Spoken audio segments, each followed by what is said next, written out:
नमस्कार विद्यार्थी मित्रांनो, मेन्स सर्कलमध्ये तुमच्या सर्वांचं स्वागत आहे।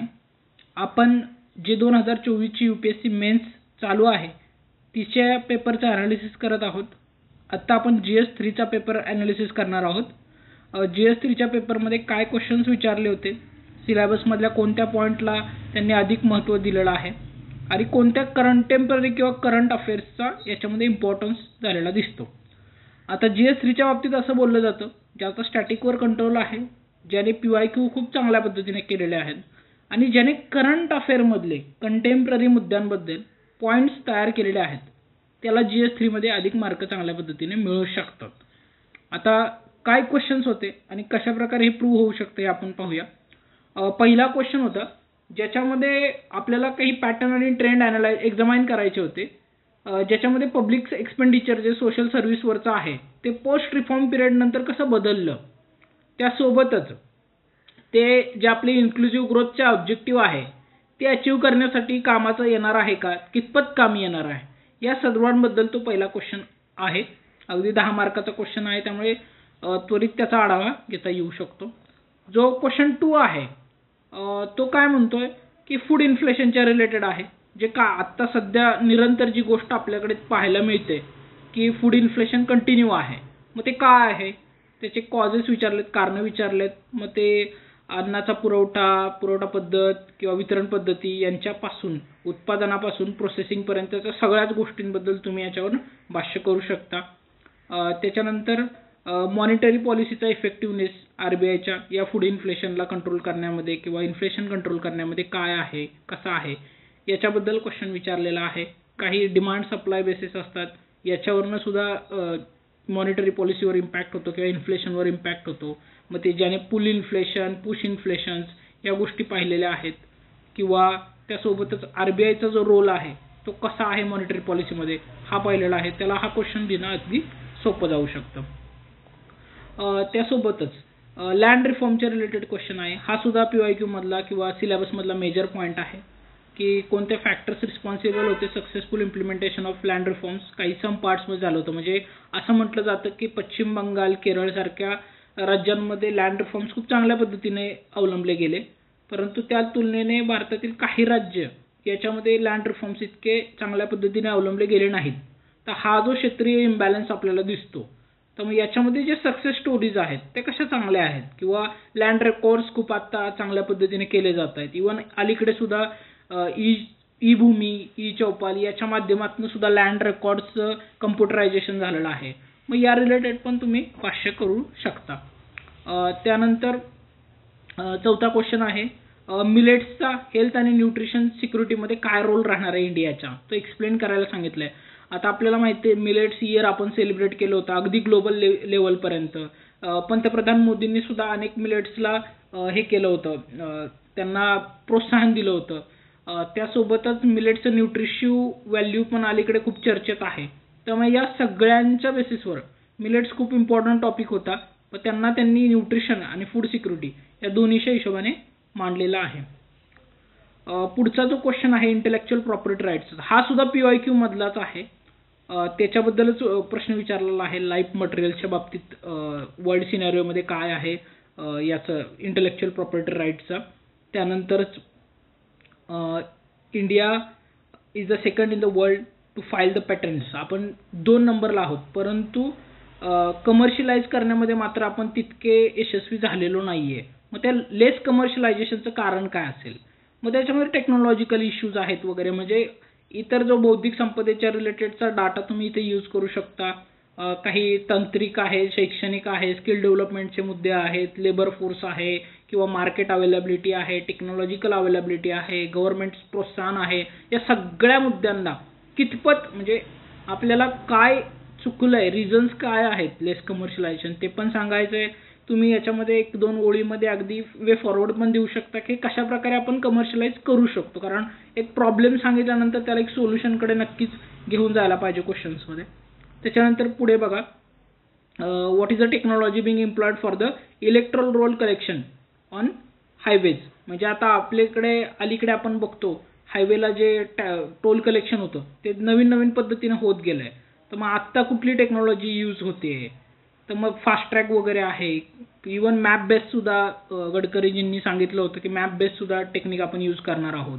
मग त्याचे ॲडव्हान्टेजेस लिमिटेशन्स काय आहेत, मग लोकल्सला काय इश्यू आहे का, आणि काय चेंजेस प्रपोज केलेत सीमलेस ट्रान्झॅक्शनसाठी, आणि याचे काय हजार्ड असू शकतात की या ट्रान्झिशनमधून काही होऊ शकतात का. बऱ्याच जणांना त्याच्यामध्ये प्रॉब्लेम आलेला दिसला. फास्ट ट्रॅकचे न ट्रॅव्हल करता सुद्धा बिल कट्स झालेले आहेत काही लोकांचे. तर मग अशा पद्धतीने पुढे जर टेक्नॉलॉजी ही अधिक गेली तर किती धोकादायक राहू शकते वगैरे, कारण बँक अकाउंट्स लिंक आहेत लोकांचे याला. त्यामुळे हा एक मुद्दा महत्त्वाचा असू शकतो. Industrial pollution of river water हा एक पोल्युशनचा टॉपिक पहिल्यापासून राहिलेला आहे PYQ मध्ये. त्याचा सिग्निफिकंट एन्व्हायरमेंटल इश्यू आहे इंडियामध्ये, तो कसा आहे त्याच्याबद्दल बोलायचं आहे. मिटिगेशन्स मेजर्स काय करू शकतो आपण त्याबद्दल बोलायचं आहे.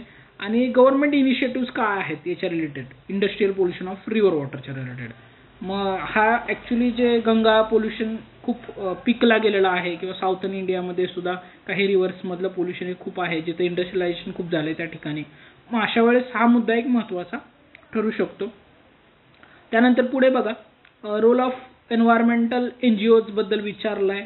ते कोणत्या ॲक्टिव्हिटीज प्ले करतात, कशा प्रकारे एन्व्हायरमेंट इम्पॅक्ट असेसमेंटला इन्फ्लुएन्स करतात, मग काय मेजर आउटकम्स झालेले त्याच्यामधून प्रोजेक्ट्समधून, आणि इम्पॉर्टंट त्याच्या रिलेटेड ज्या डिटेल्स आहेत त्या आपल्याला द्यायच्या. त्यांनी 4 एक्झाम्पल द्यायला सांगितलेत, म्हणजे स्पेसिफिक केलेलं आहे यांनी याच्यामध्ये की उदाहरणं माहिती असायला हवीत.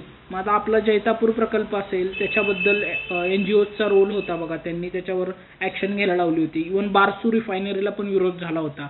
मग या सगळ्या गोष्टी, किंवा विजाग पाईपलाईनवाला असेल, या ऑइल रिफायनरीज ज्या ज्या ठिकाणी निर्माण होत आहेत त्यांना विरोध आहे, किंवा काही प्रोजेक्ट्सला याने NGOजने बऱ्याच ठिकाणी विरोध केलेला आहे. मग त्या बेसिसवर हा क्वेश्चन डील करावा लागणार आहे. त्यांनी नार्को टेररिझमबद्दल विचारला आहे क्वेश्चन. आता कारण हा अलीकडे सिरियस थ्रेट झाला आपल्याला, जो आपण म्हणतो की एक 2 साईट्स आहेत, पंजाबची साईट असेल किंवा ईस्टर्न इंडियाचा पार्ट असेल, हा दोन्ही जगातल्या मेजर नार्को ट्रेडचा मधला भाग येतो. मग नार्को ट्रँगल असेल किंवा क्रेसेंट असेल, या दोन्हीच्या मध्ये इंडिया येतो. त्याच्यामुळे हा एक महत्त्वाचा मुद्दा आहे. नार्को टेररिझम, हवाला नेटवर्क वगैरे, अनऑर्गनाइज क्राईम्स, याच्या थ्रू नार्को टेररिझम कसं वाढतं वगैरे ह्या रिलेटेड तो विचारलाय. याला कसं काउंटर करता येऊ शकतं नार्को टेररिझमला, हा सुद्धा क्वेश्चन आपल्याला याच्यात सब क्वेश्चनमध्ये दिसतोय. त्याच्यानंतर कॉन्टेक्स्ट अँड सायलेंट फीचर्स विचारलेत digital personal data protection act बद्दलचे. आता digital personal data protection act तुम्हाला GS2 मध्ये पण पाहायला मिळतोय, किंवा त्याचे कॉन्सिक्वेन्सेस विचारलेत. यांनी हा डिटेलमध्ये डिस्क्राईब करायला सांगितलं आहे. ज्याची करंटवर खूप चांगली कमांड आहे, ज्याने वाचलंय हे सगळं डाटा प्रोटेक्शनच्या रिलेटेडचं ॲक्ट, तो खूप चांगल्या पद्धतीने याच्यामध्ये लिहू शकतो. आता पुढे बघा, लेबर कोड्सचे मेरिट्स डिमेरिट्स विचारलेत, लेबर मार्केट रिफॉर्म्स इन इंडियाच्या बाबतीत, आणि काय प्रोग्रेस आतापर्यंत झालेली आहे या केसमध्ये लेबर कोड्सच्या बाबतीत. काही नवीन काही रेग्युलेशन्स आलेले आहेत, किंवा लोकांकडून काय रिकमेंडेशन्स आलेले आहेत, आणि कितपत हे मार्केट रिफॉर्म्स कामाचे आहेत लेबरच्या, या सगळ्या रिलेटेड क्वेश्चन विचारलेला आहे. त्यानंतर 12 नंबरचा क्वेश्चन पहा, रिजनल एअर कनेक्टिव्हिटी जी आहे, आपण आता उडानसारखी स्कीम आहे त्याच्यामधून रिजनल कनेक्टिव्हिटीला खूप प्रोत्साहन दिलं. तर मग काय गरज किती आहे, किंवा ती कितपर्यंत आपल्याला फायदेशीर राहणार आहे. कारण एअरवेज इंडियामध्ये डेव्हलप झालेत पण तितकेसे नाही झाले. काही ग्रीन एअरपोर्ट्स आहेत काही एरियांमधले ग्रीन बेस, ते खूप कमी झालेले आहेत. मग खूप जिथं कमर्शियलायझेशन झालं तिथं खूपच झालं आहे. मग या केसमध्ये कसं आपण बॅलन्स वगैरे करणार आहे, या रिलेटेड आपण खूप सारा इन्फॉर्मेशन लिहू शकतो. त्यानंतर पुढचा प्रश्न आहे, मेजर चॅलेंजेस विचारलेत त्यांनी इरिगेशन सिस्टीमच्या बद्दलच्या. हा सुद्धा PYQ मध्ये आलेला आहे. इफेक्टिव्ह इरिगेशन मॅनेजमेंट कसं करणार आहे, त्यासाठी कोणते मेजर्स घेणार आहेत, या रिलेटेड विचारले. गव्हर्नमेंटने कुठले घेतलेत, मग ते पर क्रॉप मोर ड्रॉप असेल, किंवा ड्रीप इरिगेशन, आणि बाकीचं जे स्प्रिंकलरचे प्रकार आहेत त्या रिलेटेड असेल, जलयुक्त शिवारसारखा महाराष्ट्राचा प्रोजेक्ट असेल, या सगळ्यांचं इम्पॉर्टन्स इथं देणं महत्त्वाचं राहील. काही प्रायव्हेट ऑर्गनायझेशनचा तुम्ही उल्लेख करू शकता, जसं पाणी फाउंडेशनचं कार्य आहे महाराष्ट्रातलं, ते याच्यामध्ये इम्पॉर्टंट ठरू शकतो. आता पुढे बघा, 14वा क्वेश्चन आहे, इम्पॉर्टन्स ऑफ बफर स्टॉकबद्दल त्यांनी विचारलं. मग ॲग्रिकल्चर प्राइजेस जर आपल्याला स्टेबलाइज करायचे असतील तर बफर स्टॉकचा रोल काय आहे, म्हणजे वेअर हाऊसेसमध्ये जे नॉन सिजनल वेळेमध्ये ठेवले जातात सिजनल प्रोडक्ट्सला, आणि मग नंतर ज्यावेळेस डिमांड कमी होते, डिमांड वाढते आणि सप्लाय कमी होतो, त्यावेळेस अशा प्रोडक्ट्सला बाहेर काढून तुमची ओव्हरऑल इयरची डिमांड आणि सप्लाय चेन इक्वल करणं. मग याच्यामध्ये काय चॅलेंजेस आहेत स्टोरेज ऑफ बफर स्टॉकमध्ये, मग हे डिस्कस करायला सांगितलेलं आहे. काही नाशवंत आहेत, काही अनाशवंत पदार्थ आहेत. मग या बेसिसवर कोल्ड स्टोरेज किंवा overall storage system, warehouse system आणि यांचा गव्हर्नमेंटची याची मधली भूमिका, या सगळ्यांबद्दल आपण इथं भाष्य करू शकतो. पुढे बघा 15वा क्वेश्चन आहे, क्लीन आणि सेफ फ्रेश वॉटरच्या रिलेटेड विचारलेला आहे की जगामध्ये हा समस्या निर्माण झालेली आहे, खूप तुटवडा पडत आहे. मग याच्यामध्ये अल्टरनेटिव्ह टेक्निक्स काय असू शकतात. आता रिव्हर्स ऑस्मॉसिस आहे बघा, तर मग अशाच प्रकारचे काही पद्धती आहेत का की ज्याच्यातून आपण सी वॉटर यूज करू शकतो किंवा वॉटर हार्वेस्टिंग बेटर पद्धतीने करू शकतो. कारण ह्या जे क्लीन आणि फ्रेश वॉटरच्या समस्येला आपल्याला सामोरं जायचं असेल तर या नवीन तंत्रज्ञानाचा इथे उपयोग होणार आहे. अमृत सारखा प्रोजेक्ट आहे बघा, आर्सेनिक मुक्त पाणी निर्माण करण्यासाठी. या गोष्टी तिथे यूज करू शकतात. टेक्नॉलॉजी पण त्यांनी विचारलेत आणि विथ त्याचे मेरिट डिमेरिट सुद्धा तिथे द्यायचे आहेत. आता 16वा जो क्वेश्चन आहे, ॲस्ट्रॉइड बद्दल विचारले त्यांनी. आपल्या एक्झिस्टन्स ऑफ लाईफला ते थ्रेट करू शकतात का, आणि काय स्ट्रॅटेजी डेव्हलप केले पाहिजे त्यांना कॅटॅस्ट्रॉफमध्ये हे करण्यासाठी, प्रिव्हेंट करण्यासाठी. आता इथे बघा एक गोष्ट आहे, बऱ्याच चित्रपटांमध्ये वगैरे असं दाखवलं जातं की पृथ्वीवर ॲस्ट्रॉइड येऊन धडकणार आहे, किंवा न्यूज चॅनलवर सुद्धा अशी बातमी असते की या इयरला हा ॲस्ट्रॉइड येऊन धडकणार आहे. मग याचा प्रिपेअर्डनेस आपला काय आहे का. मग नासाने तयार केलेली जी बंबार्डनेस टेक्निक असेल, बॉम्ब बंबार्डिंग टेक्निक होती त्यांची, मग त्या रिलेटेड किंवा हिटिंग टेक्निक्स वगैरे काय डेव्हलप करता येऊ शकतात का, रिडायरेक्शन करता येऊ शकतं का त्या ॲस्ट्रॉइड्सला वगैरे, या रिलेटेड आपल्याला भाष्य करायचं आहे.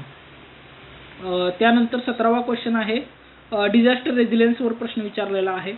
डिझास्टर मॅनेजमेंटचा एक वन ऑफ द पार्ट आहे हा, त्याच्यासाठी महत्त्वाचा आहे. कसं ठरवता येऊ शकतं, हे ग्लोबल लेवलला फ्रेमवर्क कसं तयार करता येईल, सेंडाय फ्रेमवर्कबद्दल त्यांनी विचारलेलं आहे. आणि डिझास्टर रिस्क रिडक्शनच्या रिलेटेड ज्या गोष्टी सेंडाय फ्रेमवर्कवरती आहेत, ग्लोबल टार्गेट्स, त्यांचा सुद्धा उल्लेख करायला सांगितलेला आहे. म्हणजे याच्यामध्ये स्पेसिफिकली तुम्हाला हे टार्गेट्स माहिती असायला हवेत. 18वा जो क्वेश्चन आहे बघा, फ्लडिंग इन अर्बन एरियाबद्दल विचारलेला आहे. क्लायमेट इंड्यूस फ्लडिंग जे आहे ते पण विचारलेलं आहे. त्यासोबतच त्याच्यामुळे काय डिझास्टर होऊ शकतो, त्यासोबतच 2 मेजर फ्लड्स जे झाले होते लास्ट 2 डिकेड्समध्ये त्यांचा उल्लेख करून त्यांचे फीचर्स काय होते, म्हणजे कशाप्रकारे ते घडले होते, हे सुद्धा डिस्क्राईब करायला सांगितलेलं आहे. आणि कोणत्या पॉलिसीज फ्रेमवर्क आपण यूज करू शकतो फ्लड्स मिटिगेशनसाठी, मग हे सुद्धा एक महत्त्वाचा क्वेश्चन ठरू शकतो. 19वा क्वेश्चन आहे बघा, थोडे क्वेश्चन लेंदी वाटत आहेत पाहताना, पण ॲक्च्युली डाटा खूप कमी विचारला आहे, स्ट्रेट फॉरवर्ड क्वेश्चन आहेत, खूप कॉम्प्लेक्सिटीज नाही आहेत. जितक्या बाकीच्या पेपरमध्ये जाणवल्या त्यापेक्षा थोडंसं मोठं जरी वाटत असलं तरी लिहायला मात्र अगदी सोपे क्वेश्चन आहेत. जो आपला चायना आणि पाकिस्तान बॉर्डरच्या इश्यूजबद्दलचा क्वेश्चन आहे की आपण ट्रबल करत आहे इंडिया, आणि काही सिक्युरिटी चॅलेंजेस आहेत बॉर्डर्समध्ये, ते आपल्याला एक्झामाइन करायला सांगितलेले आहेत. त्याच्यानंतर काही डेव्हलपमेंट्स आहेत बघा त्या एरियाजमध्ये, जसं की बॉर्डर एरिया डेव्हलपमेंट प्रोग्राम असेल किंवा border infrastructure and management scheme असेल. मग याचं कसं हे आहे, महत्त्व आहे किंवा त्याची माहिती आहे ती तुम्हाला तिथे द्यायची आहे. जो 20वा क्वेश्चन आहे सगळ्यात शेवटचा, तो सोशल मीडियाबद्दल आहे, इनक्रिप्टिंग मेसेजेस सर्व्हिसेसबद्दल वगैरे, कसा सिक्युरिटीला सिरियस थ्रेट निर्माण झालेला आहे आणि कोणते मेजर्स घेतले पाहिजेत या सिक्युरिटी इम्प्लिकेशन्सला हे करण्यासाठी, टॅकल करण्यासाठी. त्यासोबतच काही रेमेडीज आपल्याला सजेस्ट करायचे या प्रॉब्लेमसाठी सोशल मीडियावरच्या. आणि अशा प्रकारे हा पेपर जर पाहिला तर थोडा डायनॅमिक, थोडा आपल्या सिलेबस PYQवर बेस असलेला, त्यासोबतच करंट अफेअरचा इम्पॉर्टन्स आणि करंट अफेअरमधले पॉईंट लक्षात ठेवून लिहिणं खूप इम्पॉर्टंट राहणार आहे. जितका डाटा इन्फॉर्मेशन तुम्हाला GS3 मध्ये लिहिता येईल तितकी ती अधिक फायद्याचीच नक्कीच राहणार आहे. तर अशा पद्धतीने आपलं GS3चं पण ॲनालिसिस झालेलं आहे. केवळ फक्त GS4चं ॲनालिसिस शिल्लक राहिलेलं आहे, ते पण आपण नेक्स्ट व्हिडिओमध्ये कव्हर करूया. बाकी तुम्हाला कोणत्या व्हिडिओ आवडत आहेत, काय आवडत आहेत, कोणती इन्फॉर्मेशन हवी आहे, या सर्वाची माहिती तुम्ही कमेंट बॉक्समध्ये किंवा मला पर्सनली मेसेज करून सुद्धा देऊ शकता. आपल्या टेलिग्राम चॅनलला खूप सारे प्रकल्प चालू आहेत, खूप सारे इनिशिएटिव्ह आपण घेतोय. विद्यार्थ्यांना जे आन्सर रायटिंग बॅचेस आहेत ते उपलब्ध करून दिलेले आहेत. बऱ्याच विद्यार्थ्यांना माहीत नाहीये, विदाऊट कोचिंग सुद्धा अभ्यास करता येऊ शकतो आणि तोच व्हावा म्हणून हा प्लॅटफॉर्म आपण उभा केलेला आहे. मग कुठेही 1-1.5 लाख रुपये घालवण्यापेक्षा कमी पैशांमध्ये आणि ज्या स्ट्रॅटर्जीज बऱ्याच टॉपर्सनी यूज केलेल्या आहेत त्यांच्या माध्यमातून तुमची प्रिलिम लवकरात लवकर क्लिअर व्हावी, मेन्स क्लिअर व्हावी आणि अधिक मार्कांनी तुम्हाला इंटरव्ह्यूचा कॉल यावा, यासाठी हा आपला सर्व प्रयत्न आहे. तर या दृष्टिकोनातून तुमचा अभ्यास नक्कीच महत्त्वाचा ठरणार आहे. आम्हाला कॉन्टॅक्ट करा. तुमच्या काही अडचणी असतील तर आमच्यापर्यंत नक्कीच कळवा. धन्यवाद.